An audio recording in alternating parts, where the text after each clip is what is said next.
ভগবান শ্রীকৃষ্ণ যদি আপনার প্রতি অত্যন্ত সন্তুষ্ট হয়ে থাকেন, তাহলে আপনি নিজে আপনার শরীরের কিংবা যে ব্যক্তি ভগবানকে সেবা করছে তার মধ্যে কিছু অদ্ভুত চিহ্ন দেখতে পাবেন।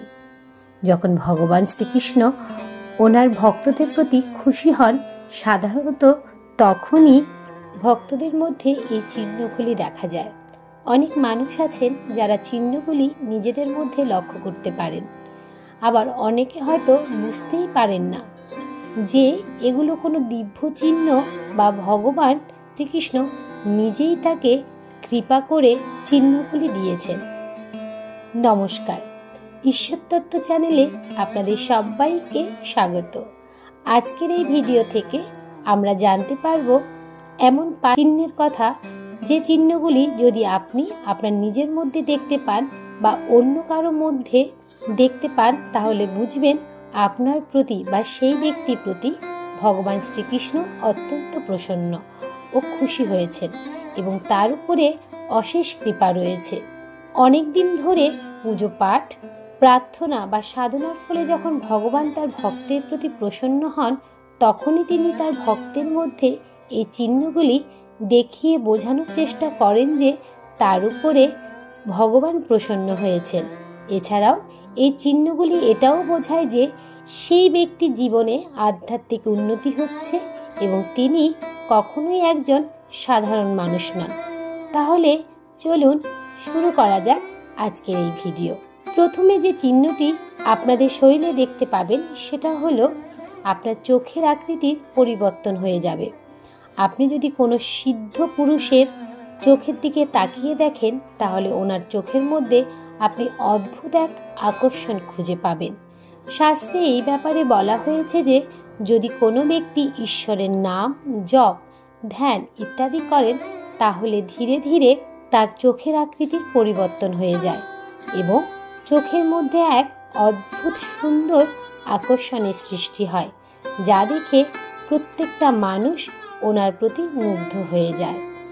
এরকম ব্যক্তির চোখের দিকে তাকালে মনের মধ্যে নিজে থেকে একটা শ্রদ্ধাভাব জেগে ওঠে আর চোখের মধ্যে এক কোমল ভাব ফুটে ওঠে, যা সব সময় অন্য মানুষের মনে শান্তি প্রদান করে।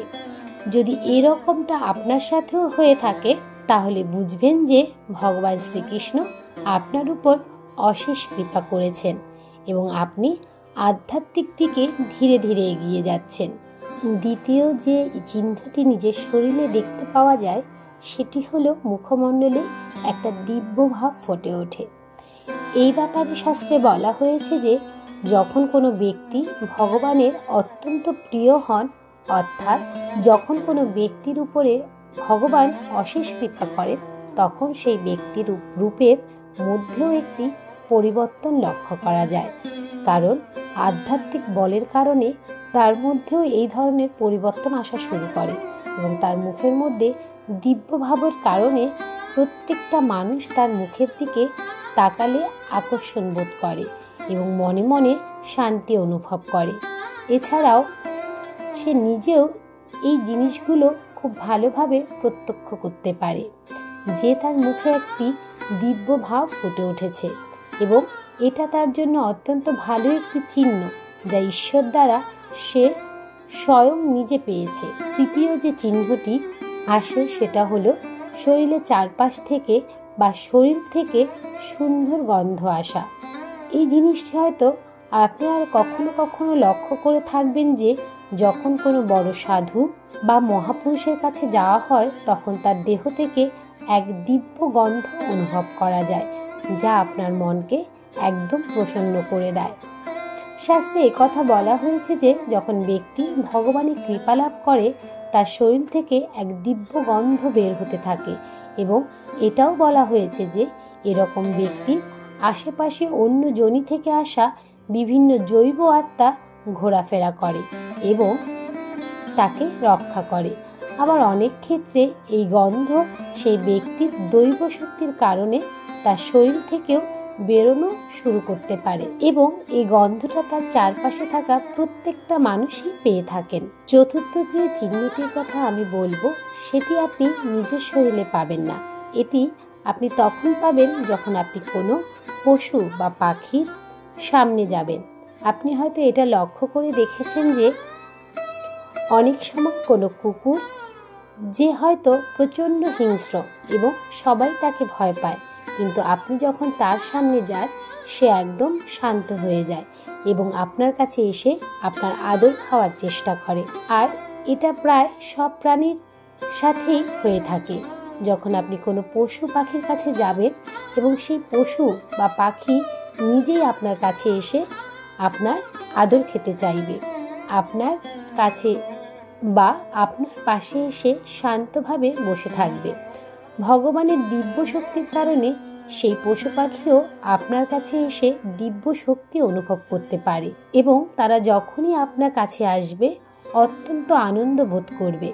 পঞ্চম যে চিহ্নটি আপনি বুঝতে পারবেন সেটি অত্যন্ত গুরুত্বপূর্ণ। একটি চিহ্ন, যে চিহ্ন হয়তো সবাই নাও পেতে পারে, আর সেটি হলো যখন আপনার প্রতি ভগবান প্রসন্ন হয়ে কৃপা করেন তখন আপনি লক্ষ্য করবেন যে আপনার দুই ভুরুর যুগলের মাঝখানে যেখানে আজ্ঞাচক্র অবস্থিত সেই জায়গাটা নিজে থেকেই চিনচিন করতে শুরু করবে। অর্থাৎ মনে হবে কেউ যেন আঙ্গুল দিয়ে হালকা করে আপনার দুই ভুরুর যুগলের মাঝখানে চাপ দিচ্ছে। আর এই সংকেত দেয় যে আপনার আধ্যাত্মিক জীবন অত্যন্ত উন্নত হতে চলছে এবং স্বয়ং ভগবান আপনাকে সেই পথে যাওয়ার জন্য কৃপা করছেন। পঞ্চম যে শর্তটি হলো সেটি হলো আপনি স্বপ্নে কোনো দেবদেবী বা নিজের ইষ্টদেবের দর্শন করলে তাহলে বুঝবেন এটি আপনার ঈশ্বরের দেওয়া অনেক বড় সংকেত।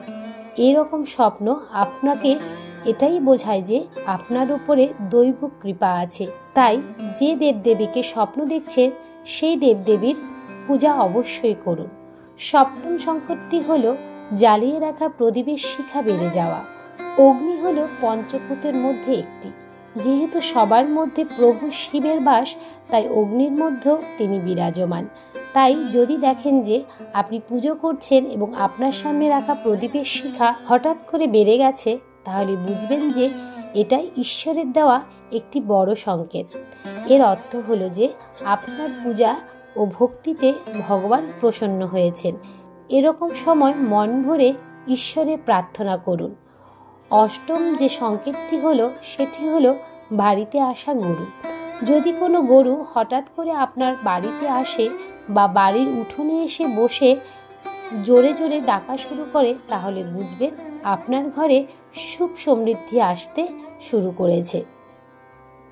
ঈশ্বরের কৃপায় আপনার সকল আর্থিক সমস্যা মিটতে চলছে ও আপনার সকল সমস্যা দূর হতে চলছে। নবম যে সংকেতটি হলো সেটি হলো ঈশ্বরের প্রসাদ খাওয়া। কখনো কখনো আমাদের ভগবানের প্রসাদ খেতে খুব ইচ্ছে করে, কিন্তু আপনি সেই কথা কারো কাছে বলেননি, কিন্তু হঠাৎ করে কেউ এসে আপনাকে ভগবানের প্রসাদ দিয়ে গেল। এরকম হলে বুঝবেন যে ভগবানের বিশেষ কৃপা দৃষ্টি আপনার উপর আছে। এছাড়াও পুজোর ফুল যদি মাটিতে পড়ে যায়, ভগবানের দেওয়া ফুল যদি আপনার সামনে এসে পড়ে, তখন আপনি বুঝবেন ভগবানের অশেষ কৃপা আপনার উপর রয়েছে। তাহলে এ পর্যন্তই। ভিডিওটি যদি আপনাদের ভালো লেগে থাকে তবে অবশ্যই একটি লাইক করবেন এবং কমেন্টে রাধা মাধবের জয়গান করতে ভুলবেন না যেন। এ ধরনের ধর্মীয় ভিডিও পেতে এবং নিয়মিত গীতা পাঠ শুনতে চ্যানেলটিকে অবশ্যই সাবস্ক্রাইব করবেন। দেখা হচ্ছে অন্য আরেকটি ভিডিওতে। ততক্ষণ পর্যন্ত আপনারা ভালো থাকবেন, সুস্থ থাকবেন। হরে কৃষ্ণ কৃষ্ণ কৃষ্ণ হরে হরে, হরে রাম রাম রাম হরে হরে। নমস্কার।